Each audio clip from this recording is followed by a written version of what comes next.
Janine Firpo, and I'm the co-founder of Invest for Better, which is sponsoring this session today.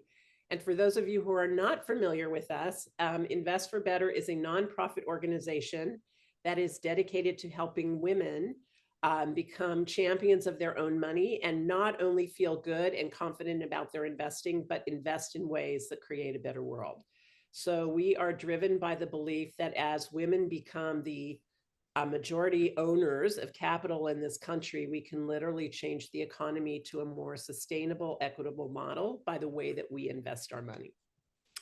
And we sponsor a couple of these kinds of talks every month. And so we're very, very happy to have you here. We're also very happy that the panel that you're going to hear from today is first was put together and is going to be moderated by Jenny Everett, who is a member of Invest for Better. She's actually led some of our investment circles. We also have Sonali Kothari, who is one of our board members, who's going to be on the panel today.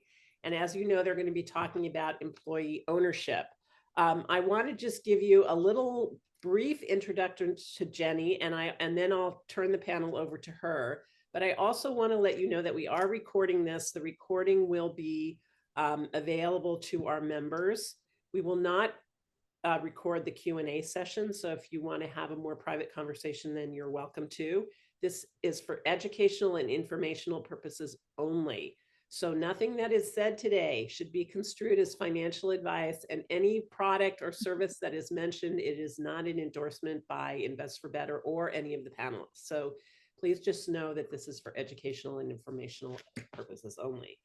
Jenny Everett is a social impact advisor. She's based out of Austin, Texas, and she's been focused for most of her career on leading and advising nonprofit and philanthropic organizations. However, for the past year, she's gotten really, really interested and deeply involved in this whole issue of employee ownership. And a part of that is because she really believes that this approach is a way that we can have really important potential for rethinking capitalism and to help create a capitalistic model that is more equitable and inclusive. She has been a member of Invest for Better. She's led our circles, as I mentioned, and she's a great supporter of ours. And we're really delighted that she's here bringing this great group of women together to talk about a really fascinating and emergent topic, which is employee ownership. So Jenny, with that, I will turn it over to you. Oh, one other thing, sorry. We're going to have the panel talk for about 40-45 minutes, and then we will open it up for Q&A. I'll kick off with a question or two, and then we'll open it to the floor. Jenny, please, the floor is yours. Great. Thank you so much, Janine, and thank you everyone for joining. I'm really excited to have this conversation and hear from three people who I really admire in this field, and appreciate Invest for Better putting this together and the support of Jasmine and Noemi as well. I know some of you are really new to this space, and some of you are experts in your own right and could be leading this panel or part of this panel. And this conversation feels very timely in many ways for those of us who have been looking at this space, at least for a little while. It feels like the stars may be aligning a bit. You may have seen things about employee ownership or other forms of alternative ownership in the news lately. Patagonia made headlines a year ago when they converted the company to what's called a perpetual purpose trust with the planet as a beneficiary, which was a new and innovative structure. KKR, the private equity firm, has launched its own pilot program called Ownership Works Initiative, where they're working with a variety of other private equity firms to encourage them to share a small portion of equity with workers and generate meaningful wealth from them when the company is sold. And right now, workers in Anchorstein Brewery are working to reopen the closed brewery as a worker-owned co-op. We are also facing what is known as the silver tsunami as aging baby boomers begin to retire, and we will see a tremendous shift in wealth as well as ownership of businesses in the coming decade. It's estimated that 2.34 million businesses in the United States are owned by baby boomers, and roughly 80% of them don't have a succession plan or family members to transition to when they retire. So if they're lucky, they might be sold or acquired by a private equity company, but often that's not actually great for the employees or for the local business. And in many cases, they'll go out of business, and that would have a devastating effect on our economy. At the same time, as we all know, the US faces formidable challenges right now. staggering wealth inequality, still deferred racial equity, the availability of quality jobs, climate change, the list goes on, and is why many of us are in this work and part of Invest for Better. So a growing group of actors, myself included, are looking at new forms of ownership as a potential solution and looking at them as a way to rethink some of the forms that we continue and structures we continue to perpetuate with the way we do business right now. We know that the zip code where you live is one of the greatest predictors of wealth, and yet many in our communities don't have the opportunities to buy homes or invest and build wealth through retirement programs or savings or other traditional methods. And it makes you wonder, what would our society look like if we shifted ownership from the hands of a few into the hands of many? What if we considered multiple stakeholders instead of corporate shareholders? And that's what we're seeing more and more of through innovative things like the Kensington Corridor Trust and the Deerfield Fund for Black Wealth, and the work of my three panelists today in employee ownership and other forms of ownership. So I'm really excited to introduce the panelists. Smitha Das, who is a director at World Education Services, Zoe Schlag, co-founder and managing partner at Common Trust, and Sonali Kathari, who is co-founder of Zoladar. And I want to just kick it off by asking each of our panelists to just briefly introduce yourself and tell us a little bit about the work that you do in this space. And Sonali, why don't we start with you?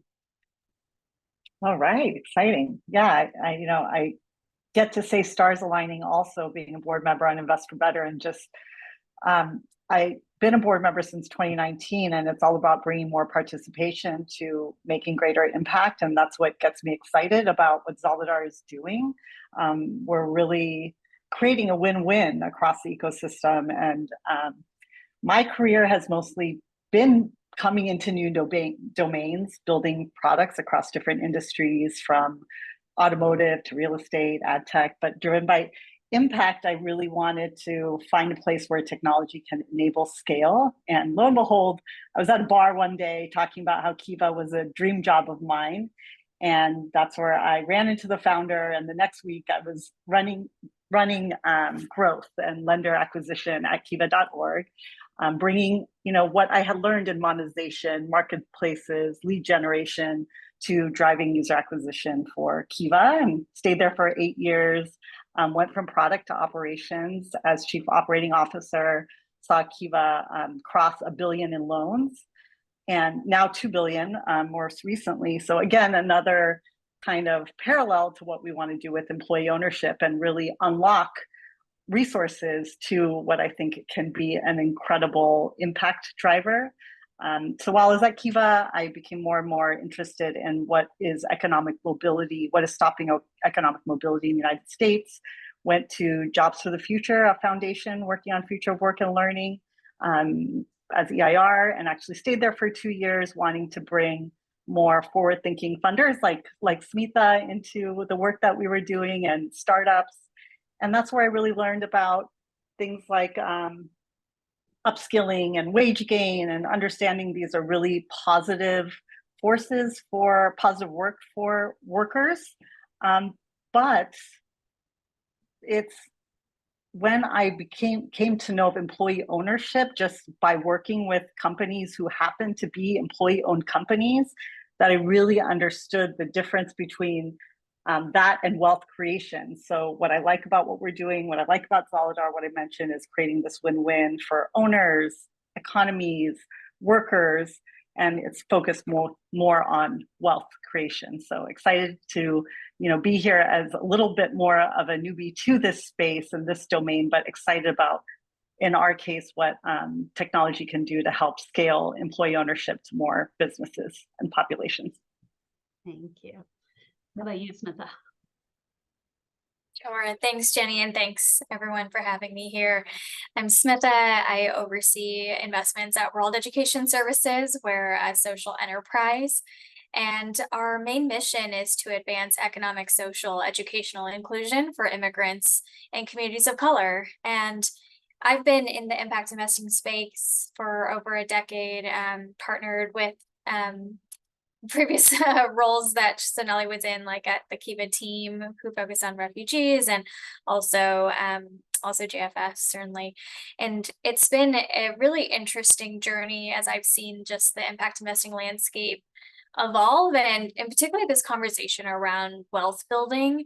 I think a lot of folks come to it from different places, some from a quality jobs perspective, others from an equity and justice perspective, some others from how do we democratize governance and power, and others from a wealth building perspective. I would say from West's perspective, we came to this thesis of how can we advance opportunity, wealth, power, and justice for immigrants, really just by listening to the landscape and seeing what have been historic barriers for immigrants and refugees in advancing in economic mobility. And often it is access to the markets and it's access to asset ownership. So we got really excited about this thesis and have been building a portfolio around shared ownership, even beyond employee ownership, which I believe is, the focus for today. But we're really thinking about assets really broadly. How can we increase access to financial assets, real estate, yes, worker ownership and employee ownership, home ownership and access, right? So we're really thinking about all the types of assets one can have and how we can just unlock access for those who have been traditionally locked out.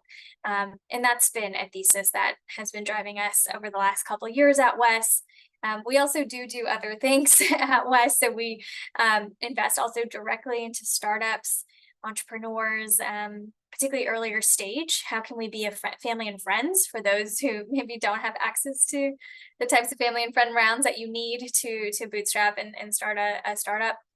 How can we also support emerging and first-time fund managers? And so there's often overlap with these strategies with employee ownership, because as you'll hear, a lot of the funds that are starting, like Zoe's, are first-time funds or emerging tech platforms like what Sonali was sharing. And so there's a lot of overlap in how we can breed greater innovation and again, unlock ownership. So I'm happy to say more. Thank you. Thank you, Zoe. Sure. Thanks for having me, first of all. Maybe I'll just give a bit of background of what brought me to this space. As Jenny said, I'm a co-founder at Common Trust. We help small businesses exit to their employees using perpetual purpose trusts. And this is not a space that I thought I would be in 5 years ago. The background for me is— Is it a space you had heard of 5 years ago? That's a good question. Probably not. I think, I've been in the impact investing world for over a decade, and back in 2017, 2018, was running an early stage impact VC fund. We invested in seed and Series A businesses. And, I was really proud of the portfolio we built. I thought they were, really high impact companies, really great return potential. And as we were investing in these companies, I was always interested in the question of rising wealth inequality and how can we use business and technology to address rising wealth inequality. And investing in these businesses, I had this question in the back of my mind, which was, if these companies go on to succeed and scale and impact people's lives, when they exit, given who sits on the cap table, are we making wealth inequality better or worse by virtue of this company succeeding? And that was a really uncomfortable question to stare at. So I mostly tried to ignore it for a couple years before eventually deciding that any strategy in the impact investing space that is thinking about wealth inequality needs to consider the role that ownership will play as part of the theory of change.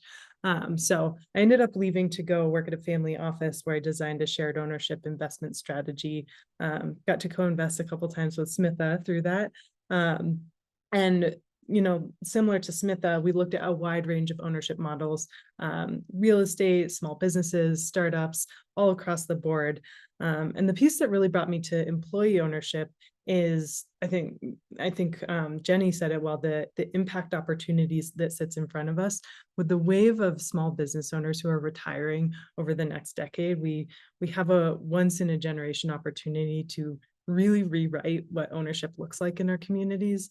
And if we believe that the way to build intergenerational wealth in America is through ownership, not just wages. This is our Archimedes lever to actually affect what that looks like. So we at Common Trust, we use a vehicle called a perpetual purpose trust, which is a relatively new way to unlock employee ownership. We can get into the philosophical or technical details of that probably later on in this panel. But we're really excited about that particular vehicle because it is very customizable, allows you to bring additional layers of impact into the transaction, the ownership structure, and is really affordable. So it's actually one of the more accessible ways to transition to employee ownership.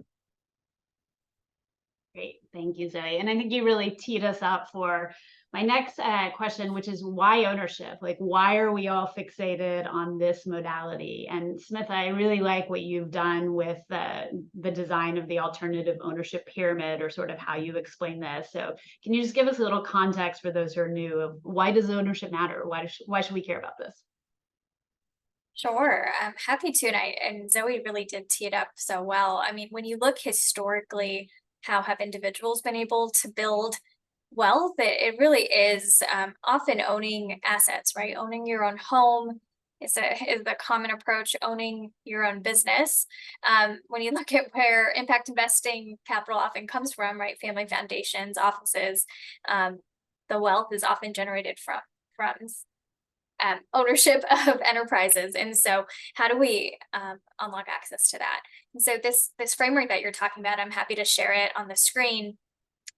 But this is an ownership pyramid that we co-created with the Gary Community Ventures team, who are also deeply involved in this space and also have seeded several funds.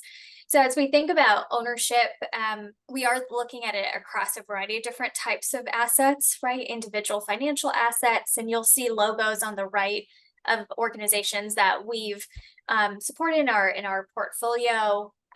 There's two here that are in the Gary team's portfolio, but mostly in the West portfolio. And so increasing access, for example, to financial assets, there's this organization, Wovio, that we've supported, which is offering credit building tools and financial inclusion tools for the quote unquote credit invisible community in Canada. And so it's a really interesting platform that's actually helping individuals create accounts and savings accounts, checking account, access to stocks, bonds, and the financial markets in Canada for those who typically don't have access. Home ownership, Jenny in her intro mentioned the Deerfield Fund for Black Wealth. That's one example of a home ownership deal that we've supported. In impact investing, actually, a lot of impact investing started in the affordable housing space. Often those deals are around increasing access and just availability of affordable housing units. And so home ownership is a slightly different approach, where it's not only increasing access, but it's actually how do individuals have a stake and an ownership stake in the asset. So Deerfield Fund for Black Wealth is offering down payment assistance to particularly Black families in the Denver metro area. It's a relatively new fund, but to date, they've already been able to support over 250 families, and it's really exciting to see dollars being put to work relatively quickly in that fund. We'll talk a lot about employee ownership, so I'll save that for actually Zoe, who's the true expert, to talk about the different models and how they differ.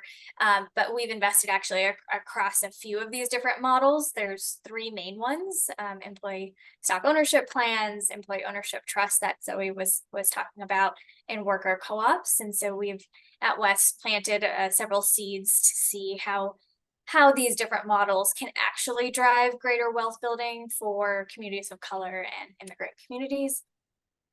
Tenant equity vehicles is a model that we're actually looking at and potentially we'll invest in 2024, but those are the two logos that are in the Gary Community Ventures portfolio and something that we're interested in exploring. And finally, community ownership. Jenny also mentioned Kensington Corridor Trust when we first launched, but there's a few emerging models for residential real estate as well as commercial real estate, which are actually having the underlying land or community real estate assets be owned by the local community. And so it's a great mechanism for fighting gentrification and just enabling greater self-determination of community. And so we've made our first deal with KCT this fall, but are looking actually at more real estate deals in the new year. And so as you can see across this pyramid, that shared ownership is not only a great tool for wealth building, but it's actually a diversification tool as you think about your asset allocations and just your portfolio, that you can actually have ownership embedded across asset classes. And that's something we've been trying to demonstrate in our portfolio. Hopefully that's helpful, Jenny. Yeah, no, thank you. That's really helpful. And I do want to turn to Zoe to talk in a bit more detail about the different types of employee ownership. So I will admit that, prior to last year, when I started to go down this rabbit hole, I hadn't thought a lot about ownership beyond businesses are privately held or publicly held. And it was actually one of Zoe's firm's one of Common Trust reports that really helped me kind of start to get my head around, what are the different modalities that people are using. So Zoe, can you talk a little bit about the, I'd say, more traditional forms of worker co-ops that maybe people are familiar with, and ESOPs, and then this new EOT thing that we're excited about? Yes, sure. Happy to dig in. And this space can get very technical very fast. So I'll try to give like the high level view with like what you need to know about each of the models. So generally, when we think about employee ownership, and this is specific to the US, I should flag, but generally when we think about broad-based employee ownership, meaning all employees at all levels of the business have access to some kind of ownership layer, you can think about a couple different models. One is a worker cooperative. Worker cooperatives tend to have a one member, one vote model. So they're much more, they have this democratic worker ownership aspect to them. And the mechanism by which employees build wealth is through individual share accounts that they have. The next model is what's called the ESOP, which folks may be familiar with. ESOPs are the most common form of employee ownership in the United States to date. They have incredible tax benefits, and they're actually a retirement product. So they're regulated under ERISA, the Department of Labor. And with ESOP, the way that an employee has access to building wealth is, again, through individual share accounts. So a business will be owned by an ESOP, but as an individual worker at the ESOP, I actually have my share account with the value of my shares, which I see appreciating over time.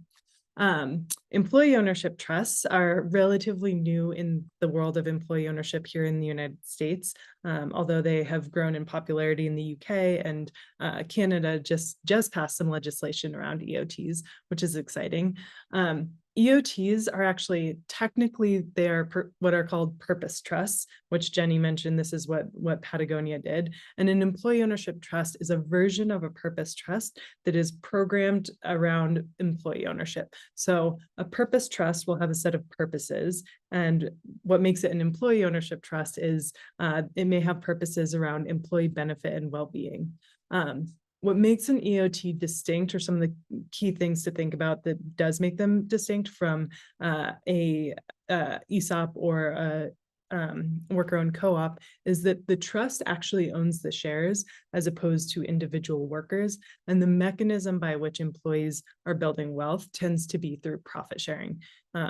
They tend to be much more customizable and flexible. So when you think about the governance layer at an employee ownership trust, there's a tremendous amount of opportunity, like I mentioned earlier, to layer in additional impacts. So like, to give you guys an example of how someone might use an employee ownership trust distinct from an ESOP is, we're working with one business right now who wants to do employee ownership, but they arrived at the employee ownership trust because they are a second chance employer and want to protect that practice and that principle ongoingly into the future. So the EOT actually allows them to protect that principle in a way that other forms may not. So there are benefits and trade-offs to all of these models. And so it's really important that business owners actually really understand the different structures available to them, because depending on what you're optimizing for, and depending upon the makeup of your business, the culture of the company, you might go one direction or the other. Thank you. So I mentioned at the beginning that I feel like we're having a moment right now in alternative ownership, and actually Smitha just wrote an article about this, which I've put in the chat, just in terms of the amount of energy and attention that seems to be going into this space. And I think there's various drivers around this. Largely it's driven by the need, and we've touched on some of this. It's driven by new actors who are coming into this space, which is exciting to see. And it's also largely driven by some disruptors who are looking at some of the more traditional formats of employee ownership that haven't scaled quite as quickly as maybe we would want, and think about, are there different ways to do that? And Sonali and Zoe, I think of both of you as disruptors. And I wonder, Sonali, if maybe you could start just talking a little bit about what you're trying to do with Zolidar, which I know is still in pre-launch, but how you're trying to make the employee ownership conversion process more efficient for business owners. Yeah, maybe something to reflect on is something we hear a lot as a question is, God, there's all these benefits with employee ownership across all the stakeholders we talked about. What are the problems to scaling EO? And there's a lot that comes up in terms of some of those hurdles, whether it's, there needs to be more capital in the system or other factors. And from our point of view, none of these are blockers, but rather, if we think about this as a funnel and where owners are on this journey, we can really identify where there's a lot of friction. Today, the process is out of reach for most businesses. It's costly, it's time consuming, and we're basically want to build an easy button for employee ownership. We're building a platform to help businesses to become and operate as employee owned. So really blending software as a product and humans with the marketplace to help scale employee ownership. I think for me in my career, that's where I really think technology can play a role in impact, is in terms of scaling. So essentially, one framework that might be helpful in terms of what we've used is the jobs to be done framework. This is commonly used in product innovation, developed by Clay Christensen and popularized by Tony Ulrich if people want to look it up. But it really focuses on what the outcome is that a user is trying to achieve. In this case, it helped us identify struggling moments for owners. So today, there's a lot of great work being done in terms of awareness. There's actually a lot of funding that's gone to educating and bringing the concept of employee ownership to a wider audience. And then there's amazing humans and experts who are ready to work with businesses to actually think about the transition. But a lot of businesses are lost in between. And this is, as you guys know, for an owner, it's a really fraught emotional process to go from thinking about this once in a lifetime moment. So that's an example of that moment that we're identifying from a product approach, where we think that technology can play a role to help owners understand their option, help them build conviction. For us, it'll accelerate deal flow to help those other experts really work on the value that they can bring in the bespoke activities, the non-standard activities that happen in this process. So we want to make that handoff easy, connect owners to humans, and really help overall the ecosystem plug in. So that's one of the theses that's behind us. We think that the resources are out there, whether it's capital or others, but that the ecosystem is very siloed, fragmented, and we need to start to build this as a platform to connect connections, resources, help owners use the tools. Thanks. And Zoe, can you talk a little bit more about why Common Trust is coming in at this new angle? Yeah, I think so. one of the things that I got really interested in is around the specific legal vehicle of purpose trusts and employee ownership trusts. And there's both a very pragmatic reason and a mission reason for that. The mission reason is related to purpose trusts, like I mentioned, are very flexible and allow you to code in all of these additional purposes. So there's a number of businesses that we work with who want to do employee ownership, but they want to make sure a key aspect of their mission is protected, these principles like second chance employer. And they're also thinking about the fact that like they don't want to spend all this time and money transitioning to employee ownership and then watch that business get sold out of employee ownership 5 years down the road. And so with this legal structure, you can actually protect those principles. And this legal structure is an enduring long-term ownership structure for a business as opposed to requiring a future sale down the road. The other very pragmatic reason why we got interested in employee ownership trusts is they're incredibly affordable.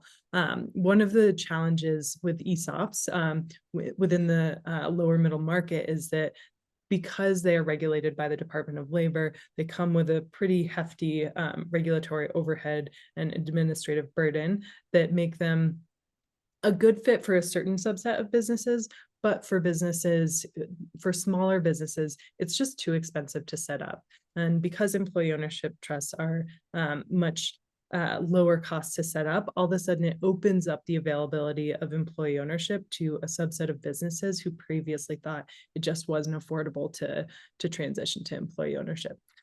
So I think those are the two main reasons. I will say with every deal that we do, I continue to be impressed and surprised and inspired by the level of creativity that these businesses are bringing to us in terms of like the different missions and purposes and stakeholders that they want to incorporate into their ownership structure. So I think with this legal structure, we're going to see a huge amount of creativity about how people think about ownership, the way Patagonia thought about it as it relates to the climate. I think we're going to see employee ownership and climate, employee ownership and organic, employee ownership and specific hiring processes, which is a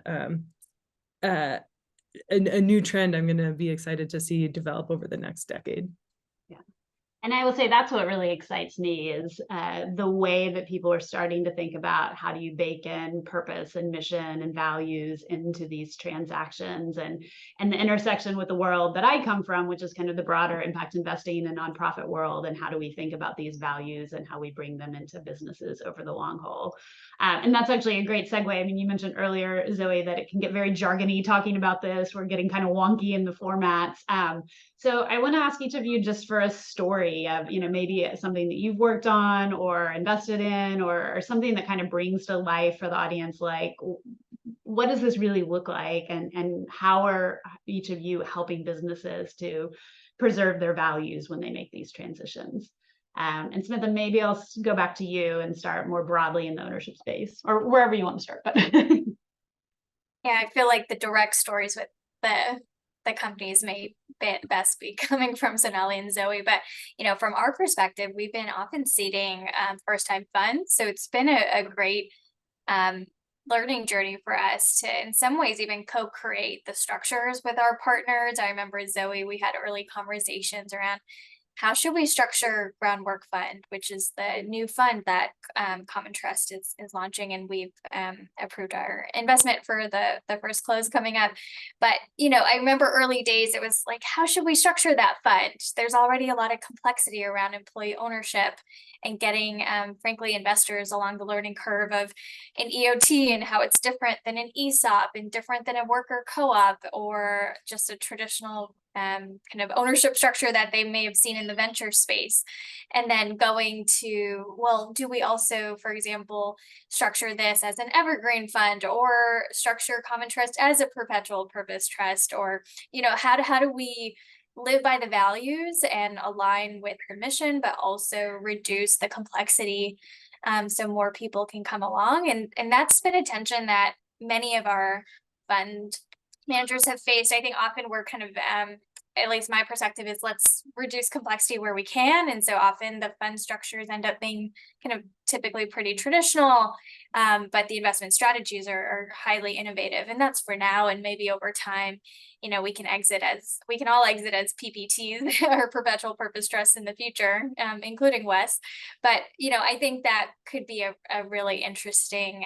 It's been a really interesting conversation with so many of these funds, because oftentimes, Wes, we're in a first close or an early institutional investor, and then it's really my job is often, how do we de-risk this and how do we make it more accessible to folks? And that's where actually the language of ownership actually is quite accessible, because the folks maybe have different missions or focus areas, but often ownership can relate. There's so many different benefits that you've all spoken about already. And there's different ways to tie it to a given individual or institution's mission and programmatic areas. And so it's often kind of like making that walk. I know that didn't directly answer your question, but that's often the role that I play in trying to say, how do we crowd in more capital to this space? I love that. Zoe, Sonali, want to share? Whoever can get Sure. off first. Yeah.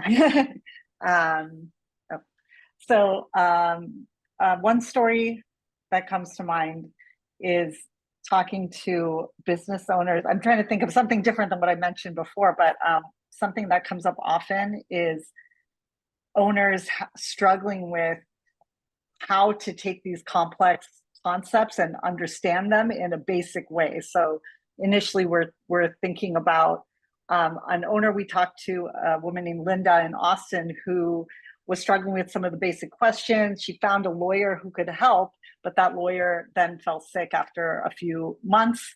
And then she was trying to find someone else who was familiar with EO. And similar, she was trying to figure out what are the right ways I can communicate with my family and with my employees around employee ownership. So finding the experts, communicating to all the stakeholders when an owner is trying to take this leap, with a concept that's hard to understand. I think that with a platform, especially now, there's this technology. We've been thinking about natural language for a long time, and having something similar to now what we were calling a generative AI co-pilot can help with these specific moments in an owner's journey. AI can help to take complex concepts and explain them in natural language. We want to make sure that owners feel confident as they're going through this journey and they're able to access experts, and in the meantime, an assistive guide along the way that can help them do answer some of these basic tasks, do some of these repetitive tasks, and connect with then these experts and owners. Just one other thing I'll mention is, as I was working with an employee-owned company before I started Zolidar, the CEO there was really struggling with how he had communicated to employees around employee ownership. And you all know when we run things like all hands and we feel like we made a gaffe, and then we come out of something we're so excited about, thinking that we've really let the employees down. So I really think that there's so many of these moments that we can connect with as leaders and trying to do something new that resonate with me.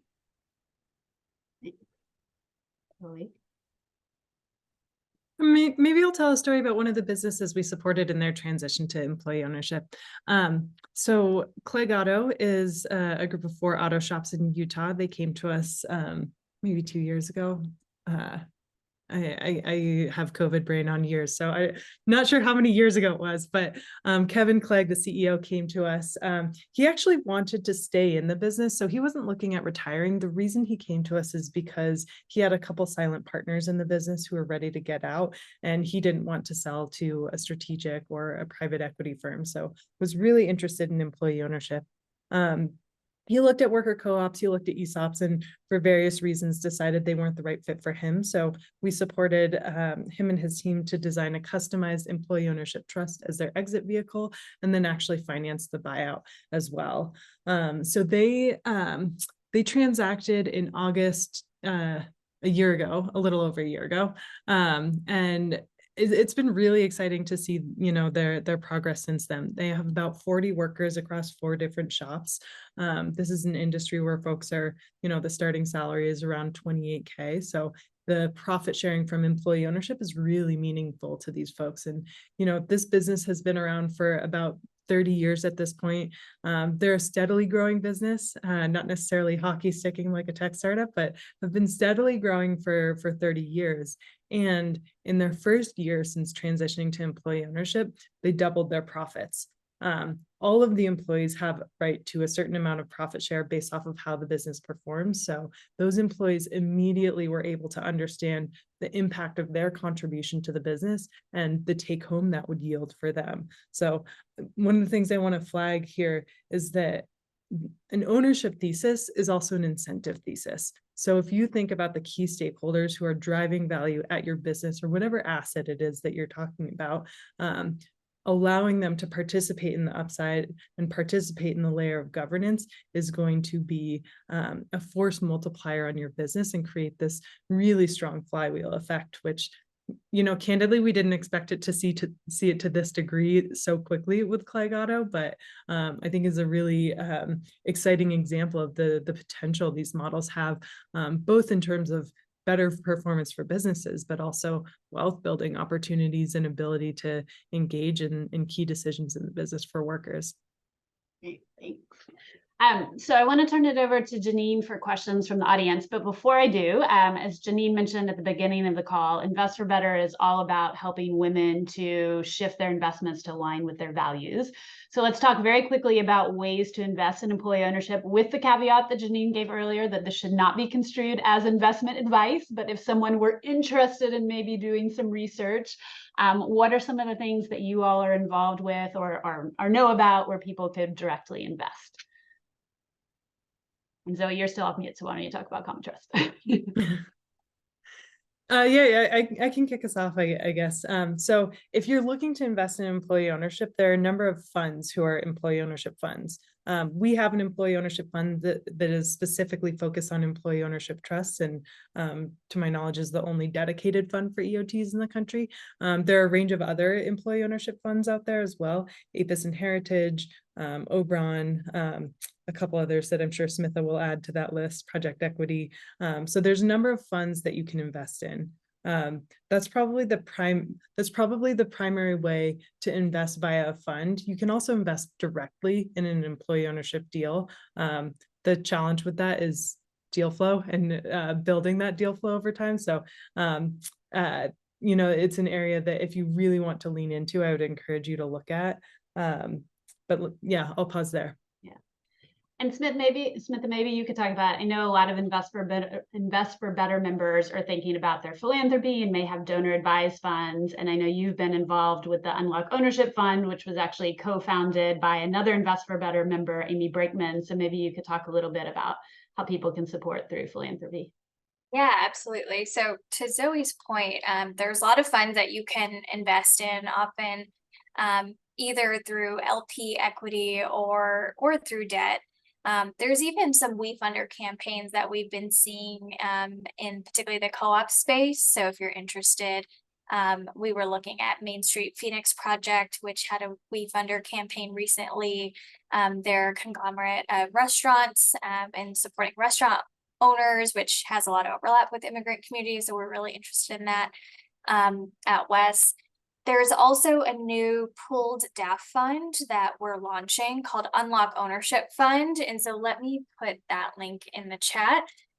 We're actually formally launching it in January. So you'll get more announcements, hopefully through the Invest for Better channel then. But we've secured our partnership with Impact Charitable, who's hosting the fund. And it's really looking at increasing household wealth and well-being through asset ownership. And so the main two mechanisms are through employee ownership, all these structures that Zoe was talking about, co-ops, ESOPs, and employee ownership trusts, as well as home ownership. So the Deerfield Fund of Black Wealth type models. There are several other homeownership models that we've been looking at WES as well. I'm joining as an investment committee member and advisor to this new pool DAF fund, but I think it would be a great way for folks to invest either their grant cap. Often folks are supporting. We've already raised, I think, $6 million for this pool DAF fund from just a few folks to launch it, and they've all done it through grants through their DAFs, but you could also invest through your DAF as well. And because we hosted it at Impact Charitable, your DAF could be hosted anywhere. And also we could even take PRI, program related investments from foundations and institutions. It's the reason we decided to host it at Impact Charitable is so we could bring in a more diverse set of capital. So if folks have questions there, I'm happy to introduce you to the right people. The two folks who are really launching it are Amy Brakeman, who's steeped in the Invest for Better community, as well as Brian Boland. And so I'm happy to answer any questions if that's helpful. And Sonali, as a startup, I assume you either are or will soon be raising funds? We actually recently closed our round, giving us 2 years of runway, but you know, we are definitely have a bias to mission aligned investors. So if you'd like to be connected, please let us know. And you know, in the meantime, since I'm thinking about this audience and on this call, even as individuals, if you are somehow interested in the space and want to be involved as design partners, beta with us when we do our soft launch, have connections to anchor capital providers. Those are all opportunities to participate, even if we're not to the point of doing, you know, individual investing in the actual businesses. I think those are all opportunities to connect with us. Certainly, if you have worked in the space, interested in the space, or you know, you're yourself are a business owner, I think those are also ways that we'd love to connect with you. Great, thank you all. All right, Janine, I will turn it over to you for a Q&A from the audience, but thank you. Great. Well, thank you so much, all of you. I learned a ton, and actually there are so many points of personal intersection for me here too, starting with the Anchor Steam Brewery. I didn't know those guys were doing wow. My family goes back. They're in Potrero Hill in San Francisco. My family goes back there since the 1800s. So I should definitely look at that particular raise. And I do invite anyone on the call, if you have a question, either raise your virtual hand and we'll call on you, put your question into the chat and we'll get it asked. Feel free to do that. I also, before I ask my questions, want to make sure that all the panelists put their email addresses in the chat if you're open to having people speak to you. And I guess, you know, some of my questions come really to the practical element of this, which is, where do the lawyers, for example, come into all of this? So Zoe, you were talking about the fact that you help put these trusts together. Do you have lawyers on staff? And Sonali, you were talking about the one example of the woman who had a lawyer and then lost the lawyer. So where do the lawyers come in? How long does this process usually take? And what are people, how much do people have to pay to do something like this? So I'm kind of interested in all the practical elements of it. I can jump in on the lawyer piece. We work with an uncomfortable amount of lawyers. I'll just name it out up front. So part of the thesis of what we were building is, and the work that we wanted to do is, you know, 5 years ago, doing these deals was incredibly expensive and the legal bills were so high. And part of what we saw from owners who were basically working with a lawyer to do this, kind of like bottom up themselves, is like the billable hours would just rack up and up and up and up, such that it got to a cost profile that was prohibitive to most business owners. So a lot of what we've done at Common Trust is actually templatize a lot of the trust agreements such that they're configurable according to the aspects that business owners want to customize. We support with the initial piece of that, but the business owners ultimately are represented by their counsel. The businesses are represented by their counsel. So we basically drive down the cost significantly on the legal fees and take them 90% of the way there. And then it's their lawyers who are ultimately reviewing and improving the trust agreement, the transaction documents, et cetera. And I'll just ask I will just add, Janine, that this is one of the things that's going to need to scale if we really want these forms to take off. And one of the things I and a few others am working on right now is creating a database of service providers who help companies transition specifically to perpetual purpose trust. It doesn't cover the other two formats. It's about 50 people right now. It's still a pretty small subset of organizations that are doing this work, but we'll be publishing that hopefully sometime in December. So. And Sonali, what is your firm doing around this? Because I would imagine this is a huge piece of the challenge for a business owner.